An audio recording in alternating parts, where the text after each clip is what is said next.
ಸಪ್ತಾಶ್ವ ಟಿವಿಗೆ ಸ್ವಾಗತ. ನಾನು ಶಮಿ ಶೆಟ್ಟಿ. ಇನ್ನೇನು IPL ಆರಂಭಕ್ಕೆ ಕೇವಲ 2 ದಿನವಷ್ಟೇ ಬಾಕಿ. 19ನೇ ಸೀಸನ್ನ IPLಗೆ ಸಕಲ ಸಿದ್ಧತೆಗಳು ಕೂಡ ನಡೀತಾ ಇದೆ. IPL ಭದ್ರತೆ ಬಗ್ಗೆ ಇಂದು ಮಾಕ್ ಡ್ರಿಲ್ ಕೂಡ ಚಿನ್ನಸ್ವಾಮಿ ಸ್ಟೇಡಿಯಂನಲ್ಲಿ ನಡೆಯುತ್ತೆ. ಹೌದು, ಕಳೆದ ಬಾರಿ ಏನು RCB ಗೆದ್ದು ಕಪ್ಪು ನಮ್ದಾಯ್ತು ಅನ್ನುವ ಖುಷಿಯ ಜೊತೆಗೆ 11 ಜನರ ಕಾಲ್ತುಳಿತದ ಸಾವಿನ ವಿಚಾರ ಕೂಡ ಎಲ್ಲರ ಖುಷಿಯನ್ನ ಅಳಿಸಿ ಸೂತಕದ ವಾತಾವರಣ ತಂದ್ಕೊಡ್ತು. ಆ ವಿಜಯೋತ್ಸವದಲ್ಲಿ ಸಂತೋಷಕ್ಕಿಂತ ಹೆಚ್ಚು ದುಃಖ ಆವರಿಸ್ತು. ಹಾಗಾಗಿ ಈ ಬಾರಿ ಯಾವುದೇ ಮ್ಯಾಚ್ ಸಂದರ್ಭದಲ್ಲಾಗಿರ್ಲಿ ಅಥವಾ ಈ ಮೊದಲ ಪ್ರಾರಂಭ 19ನೇ IPL ಆರಂಭಕ್ಕೆ ಮೊದಲ ಪಂದ್ಯ ಚಿನ್ನಸ್ವಾಮಿಯಲ್ಲೇ ನಡೀತಾ ಇರೋದ್ರಿಂದ ಯಾವುದೇ ರೀತಿಯ ದುರ್ಘಟನೆ ನಡಿಬಾರ್ದು ಅನ್ನುವಂತಹ ಕಾರಣಕ್ಕೋಸ್ಕರ ಈ ಬಾರಿ ಸಕಲ ಸಿದ್ಧತೆಯನ್ನ ಚಿನ್ನಸ್ವಾಮಿ ಸ್ಟೇಡಿಯಂ ಅವರಿರ್ಬೋದು, RCB ಅವರಿರ್ಬೋದು, ಎಲ್ಲರೂ ಕೂಡ ಸಾಕಷ್ಟು ಮ್ಯಾನೇಜ್ಮೆಂಟ್ ಗಳಿಂದ ಹಲವಾರು ತಯಾರಿ ನಡೀತಾ ಇದೆ. ಜೊತೆಗೆ 1000ಕ್ಕೂ ಹೆಚ್ಚು ಜನ ಪೊಲೀಸ್ನವರು ಇವತ್ತು ಮಾಕ್ ಡ್ರಿಲ್ ನಲ್ಲಿ ಭಾಗವಹಿಸ್ತಾ ಇದ್ದಾರೆ. ಅಂದ್ರೆ ಸಕಲ ಸಿದ್ಧತೆ ಭದ್ರತೆ ಕ್ರಮಬದ್ಧವಾಗಿ ಯಾವುದೇ ರೀತಿಯಾದಂತಹ ತೊಂದರೆ ಇಲ್ಲದೆ ಈ ಬಾರಿಯ IPL ಯಾವ ರೀತಿಯಾಗಿ ನಡಿಬೇಕು ಅನ್ನೋದನ್ನ ಸ್ಟೆಪ್ ಬೈ ಸ್ಟೆಪ್ ಸಂಪೂರ್ಣವಾಗಿ ನಿರ್ಧರಿಸಲಾಗ್ತಾ ಇದೆ, ಪ್ಲಾನ್ ಮಾಡ್ಲಾಗ್ತಾ ಇದೆ. 19ನೇ ನಾನು ಆಗ್ಲೇ ಹೇಳಿದ ಹಾಗೆ 19ನೇ ಸೀಸನ್ IPL 2008ರಲ್ಲಿ ಆರಂಭವಾಗಿ ಹಲವಾರು ವರ್ಷಗಳಿಂದ IPL ನಡ್ಕೊ ಬಂತು. ಆದ್ರೆ ಯಾರೂ ಊಹಿಸದಂತಹ ಘಟನೆ ಕಳೆದ ಬಾರಿ ನಡೆದು ಹೋಯ್ತು. ಹಾಗಾಗಿ ಈ ಬಾರಿ ಅಂತಹ ದುರ್ಘಟನೆ ನಡಿಬಾರ್ದು ಅಂತ ಮುಂಚಿತವಾಗಿ ಇನ್ನು IPL ಆರಂಭಕ್ಕೆ 2 ದಿನಗಳಿದಾವೆ. ಆದ್ರೂ ಕೂಡ IPL ಭದ್ರತೆಯ ವಿಚಾರವಾಗಿ ಇವತ್ತೇನೆ ಮಾಕ್ ಡ್ರಿಲ್ ಮಾಡ್ತಾ ಇದ್ದಾರೆ. ಚಿನ್ನಸ್ವಾಮಿ ಸ್ಟೇಡಿಯಂನಲ್ಲಿ ಅಣುಕು ಪ್ರದರ್ಶನವನ್ನ ಮಾಡ್ಲಾಗ್ತಾ ಇದೆ. ಬೆಂಗಳೂರು ಪೊಲೀಸ್ನವರಿಂದ ಭದ್ರತೆ ಬಗ್ಗೆ ಅಣುಕು ಪ್ರದರ್ಶನ ನಡೀತಾ ಇದೆ. ಅಣುಕು ಪ್ರದರ್ಶನದಲ್ಲಿ ಪೊಲೀಸರ ಜೊತೆ NSG ಪಡೆ ಕೂಡ ಭಾಗಿಯಾಗಿದೆ. ಚಿನ್ನಸ್ವಾಮಿ ಸ್ಟೇಡಿಯಂನಲ್ಲಿ ಭದ್ರತೆ ಬಗ್ಗೆ ಮಾಕ್ ಡ್ರಿಲ್ ಮಾಡೋದ್ರ ಜೊತೆಗೆ ಮುಂದಿನ ಈಗ 2 ದಿನದ ನಂತರ 28ಕ್ಕೆ ಮ್ಯಾಚ್ ಆರಂಭವಾಗುತ್ತೆ. ಅದಕ್ಕೆ ಯಾವ ರೀತಿಯಾದಂತಹ ಭದ್ರತೆ ಒದಗಿಸಬಹುದು, ಯಾವ ರೀತಿಯಾದಂತಹ ಸಿದ್ಧತೆಗಳನ್ನ ಮಾಡ್ಕೋಬಹುದು, ಎಲ್ಲಿ ಹೇಗೆ ಪಾರ್ಕಿಂಗ್ ವ್ಯವಸ್ಥೆ ಮಾಡಬಹುದು, ರೋಡನ್ನ ಯಾವ ರೀತಿಯಾಗಿ ಬ್ಲಾಕ್ ಮಾಡಿ ಬೇರೆ ಮಾರ್ಗವನ್ನ ಯಾವ ರೀತಿಯಾಗಿ ಸೂಚಿಸಬಹುದು, ಹಾಗೆ ಸ್ಟೇಡಿಯಂ ಒಳಗೆ ಯಾವ ರೀತಿಯಾದಂತಹ ಭದ್ರತೆಯನ್ನ ಇಡಬೇಕು, ಹೇಗೆ ಗೇಟ್ ಗಳನ್ನ ಓಪನ್ ಆದಂತಹ ಸಂದರ್ಭದಲ್ಲಿ ಕಳೆದ ಬಾರಿ ಆದಂತೆ ನುಗ್ಗಲು ಆಗದೆ ಇರುವ ಹಾಗೆ ಯಾವ ರೀತಿಯಾಗಿ ಮ್ಯಾನೇಜ್ ಮಾಡಬೇಕು, ಸಂಪೂರ್ಣವಾದಂತಹ ವಿವರಬದ್ಧವಾಗಿ ಇವತ್ತು ಮಾಕ್ ಡ್ರಿಲ್ ಅನ್ನ ಮಾಡ್ತಾ ಇರೋದು. ಇಂದು ಬೆಳಗ್ಗೆ 10 ಗಂಟೆಯಿಂದಲೇ ಮಾಕ್ ಡ್ರಿಲ್ ಆರಂಭವಾಗಿದೆ. ಸ್ಟೇಡಿಯಂ ಗೇಟ್ ಗಳಲ್ಲಿ ಭದ್ರತೆ ಹೇಗಿರಬೇಕು, ಎಂಟ್ರಿ ಹಾಗೂ ಎಕ್ಸಿಟ್ ಭದ್ರತೆ ಹೇಗಿರಬೇಕು, ಸ್ಟೇಡಿಯಂ ಸುತ್ತಮುತ್ತ ಅಭಿಮಾನಿಗಳನ್ನ ಹೇಗೆ ನಿರ್ವಹಣೆ ಮಾಡಬೇಕು. ಯಾಕಂತಂದ್ರೆ ನಿಮ್ಗೆಲ್ಲ ಗೊತ್ತೇ ಇದೆ, RCB ಇರುವಂತಹ ಅಭಿಮಾನಿಗಳು ಇನ್ಯಾವುದೂ ತಂಡಕ್ಕಿಲ್ಲ. ಹಾಗಾಗಿ ಅದರಲ್ಲೂ 19ನೇ ಸೀಸನ್ IPL ಮೊದಲ ಆರಂಭ ಉದ್ಘಾಟನಾ ಪಂದ್ಯವೇ ಚಿನ್ನಸ್ವಾಮಿಯಲ್ಲಿ ನಡೀತಾ ಇದೆ. RCB ವರ್ಸಸ್ ಸನ್ರೈಸರ್ಸ್ ಮ್ಯಾಚ್ ಇದೆ. ಹಾಗಾಗಿ ಸ್ಟೇಡಿಯಂ ಟಿಕೆಟ್ ಪಡೆದವರು ಸ್ಟೇಡಿಯಂ ಒಳಗಿದ್ರೆ ಇನ್ನಷ್ಟು RCB ಅಭಿಮಾನಿಗಳು ಸ್ಟೇಡಿಯಂನ ಮುತ್ಕೊಳ್ಳುವಂತಹ ಸಾಧ್ಯತೆ ಇದೆ.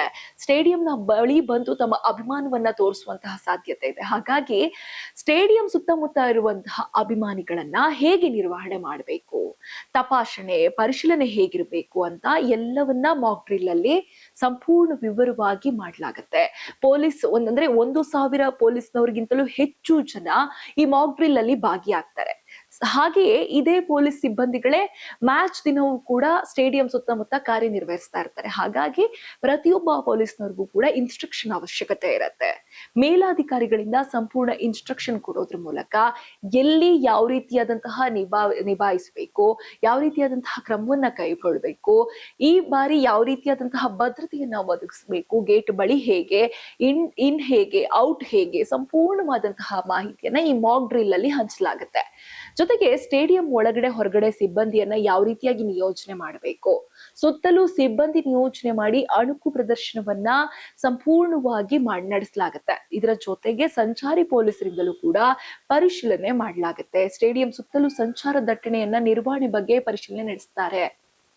ಯಾಕಂತಂದ್ರೆ ನಾನು ಹೇಳಿದ ಹಾಗೇನೆ ಏನು ಸ್ಟೇಡಿಯಂ ಮುಂಭಾಗದಲ್ಲಿ ರಸ್ತೆಗಳಿರುತ್ತೆ, ಆ ರಸ್ತೆಯನ್ನ ಮ್ಯಾಚ್ ದಿನ ಸಂಪೂರ್ಣವಾಗಿ ಕ್ಲೋಸ್ ಮಾಡಲಾಗತ್ತೆ. ಹಾಗಾಗಿ ಸಂಚಾರಿ ಪೊಲೀಸ್ನವರು ಆ ರಸ್ತೆಯನ್ನ ಕ್ಲೋಸ್ ಮಾಡಿದಂತ ಸಂದರ್ಭದಲ್ಲಿ ವಾಹನಗಳನ್ನ ಯಾವ ರೀತಿಯಾದಂತಹ ಕಂಟ್ರೋಲ್ ಅನ್ನ ತಗೋಬೇಕು, ಜೊತೆಗೆ ಪಾರ್ಕಿಂಗ್ ವ್ಯವಸ್ಥೆಯಲ್ಲಿ ಯಾವ ರೀತಿಯಾದಂತಹ ಜಾಗೃತಿಯನ್ನ ವಹಿಸಬೇಕು, ನೂಕುನುಗ್ಗಲು ಆಗದೆ ಇರುವ ಹಾಗೆ ಯಾವ ರೀತಿಯಾದಂತಹ ಕ್ರಮವನ್ನ ಕೈಗೊಳ್ಳಬೇಕು.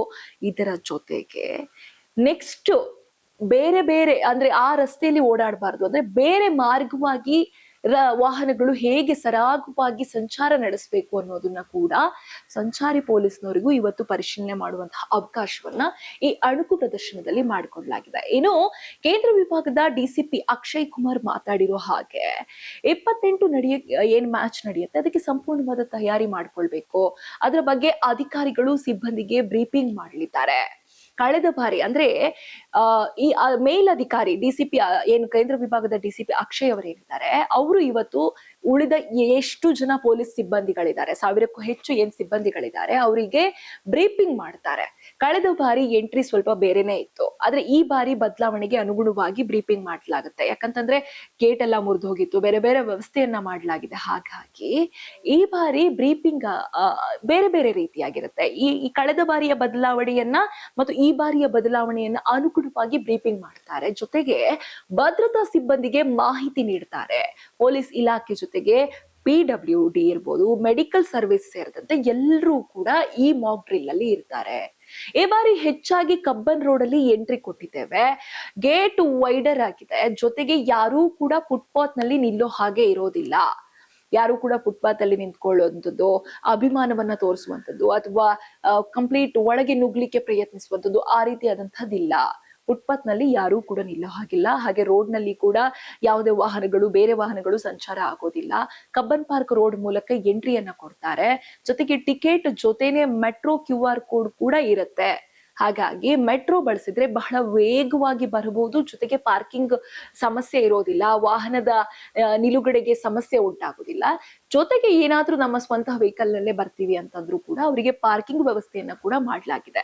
ಇನ್ನು ಟಿಕೆಟ್ ಪರ್ಚೇಸ್ ಮಾಡ್ಬೇಕಾದ್ರೇನೆ ಸ್ಥಳ ನಿಗದಿ ಮಾಡಿರೋದ್ರಿಂದ, ಇದಕ್ಕೆ ಅವಕಾಶ ಕೂಡ ಕಲ್ಪಿಸಿಕೊಟ್ಟಿರೋದ್ರಿಂದ ಯಾವುದೇ ರೀತಿಯಾದಂತಹ ಪಾರ್ಕಿಂಗ್ ವ್ಯವಸ್ಥೆ ಸಂದರ್ಭದಲ್ಲೂ ಕೂಡ ನುಗ್ಗಲು ಇರೋದಿಲ್ಲ. ಒಟ್ನಲ್ಲಿ ಚಿನ್ನಸ್ವಾಮಿ ಸ್ಟೇಡಿಯಂನಲ್ಲಿ ಪೊಲೀಸ್ನರಿಂದ ಸಂಪೂರ್ಣವಾದಂತಹ ಮಾಕ್ ಡ್ರಿಲ್, ಅಂದ್ರೆ ಅವರಿಗೆ ಬೇಕಾದಂತಹ ಇನ್ಸ್ಟ್ರಕ್ಷನ್ ಏನಿದೆ ಅದನ್ನ ಮೇಲಧಿಕಾರಿಗಳು ಕೊಡ್ತಾ ಹೋಗ್ತಾರೆ. ಉಳಿದ 1000ಕ್ಕೂ ಅಧಿಕ ಪೊಲೀಸ್ನವರಿಂದ ಮಾಕ್ ಡ್ರಿಲ್ ಆಗ್ತಾ ಇರೋದ್ರಿಂದ ಪ್ರತಿಯೊಬ್ಬರಿಗೂ ಕೂಡ ಎಲ್ಲಾ ರೀತಿಯಾದಂತಹ ಮಾಹಿತಿ ನೀಡಲಾಗುತ್ತೆ. ಯಾಕಂತಂದ್ರೆ ಒಂದೇ ಬಾರಿ ಗೇಟ್ ಓಪನ್ ಆದ್ರೆ ಯಾವ ರೀತಿಯಾದಂತಹ ಸಮಸ್ಯೆ ಕಳೆದ ಬಾರಿ ಆಯ್ತು, ಈ ಬಾರಿ ಆ ರೀತಿಯಾದ ಸಮಸ್ಯೆ ಆಗಬಾರ್ದು. ಜೊತೆಗೆ ಪೊಲೀಸ್ನವ್ರಿಗೂ ಕೂಡ ಸರಿಯಾದ ಇನ್ಸ್ಟ್ರಕ್ಷನ್ ಇರಬೇಕು, ಹೇಗೆ ಯಾವಾಗ ಯಾವ ರೀತಿಯಾದಂತಹ ರಿಯಾಕ್ಟ್ ಮಾಡಬೇಕು ಅನ್ನೋದರ ಸಂಪೂರ್ಣ ಮಾಹಿತಿ ಈ ಮಾಕ್ ಡ್ರಿಲ್ ಅಲ್ಲಿ ಇರುತ್ತೆ. ಒಟ್ಟಾರೆ ಕಳೆದ ಬಾರಿ ಆದಂತಹ ದುರ್ಘಟನೆಗೆ ಈ ಬಾರಿ ಅವಕಾಶ ಕೊಡಬಾರದು. ಜೊತೆಗೆ ಕ್ರಮಬದ್ಧವಾಗಿ ಶಿಸ್ತುಬದ್ಧವಾಗಿ ಫುಲ್ ಕಂಪ್ಲೀಟ್ ಭದ್ರತೆಯೊಂದಿಗೆ ಈ ಬಾರಿ ಮ್ಯಾಚ್ಗಳು ಎಲ್ಲವೂ ಕೂಡ ನಡಿಬೇಕು ಅನ್ನೋದು ಪೊಲೀಸ್ ಇಲಾಖೆ, ಜೊತೆಗೆ ಮ್ಯಾನೇಜ್ಮೆಂಟ್, RCB ಮ್ಯಾನೇಜ್ಮೆಂಟ್ ಇರ್ಬೋದು, ಚಿನ್ನಸ್ವಾಮಿ ಮ್ಯಾನೇಜ್ಮೆಂಟ್ ಇರ್ಬೋದು, ಸಂಪೂರ್ಣವಾದಂತಹ ನಿಗಾ ವಹಿಸಿರುವಂತದ್ದು ಈ ಮಾಕ್ ಡ್ರಿಲ್ ಮೂಲಕ ಕಾಣಿಸ್ತಾ ಇದೆ. ಒಟ್ಟಾರೆ ಈ ಬಾರಿ RCB ಮ್ಯಾಚ್ಗೆ ಇನ್ನೇನು 2 ದಿನಗಳು ಬಾಕಿ. IPL ಆರಂಭಕ್ಕೆ ಮೊದಲ ಉದ್ಘಾಟನಾ ಪಂದ್ಯ ನಮ್ಮ RCB ವರ್ಸಸ್ ಸನ್ರೈಸ್ ಇರೋದ್ರಿಂದ RCB ಸೆಣಸಾಡ್ಲಿ, ಗೆದ್ದು ಬರ್ಲಿ ಅಂತ ಹೇಳ್ತಾ ಆಲ್ ದಿ ಬೆಸ್ಟ್ ಹೇಳೋದ್ರ ಮೂಲಕ ಇವತ್ತಿನ ಈ ಸ್ಟೋರಿಯನ್ನ ಮುಗಿಸೋಣ. ಈ ಹೊತ್ತಿನ ಈ ವಿಶೇಷ ಇದಾಗಿತ್ತು. ಇನ್ನಷ್ಟು ಅಪ್ಡೇಟ್ಗಳಿಗಾಗಿ IPL ಮಾಹಿತಿಗಾಗಿ ನೋಡ್ತಾ ಇರಿ ಸಪ್ತಾಶ್ವ ಟಿವಿ.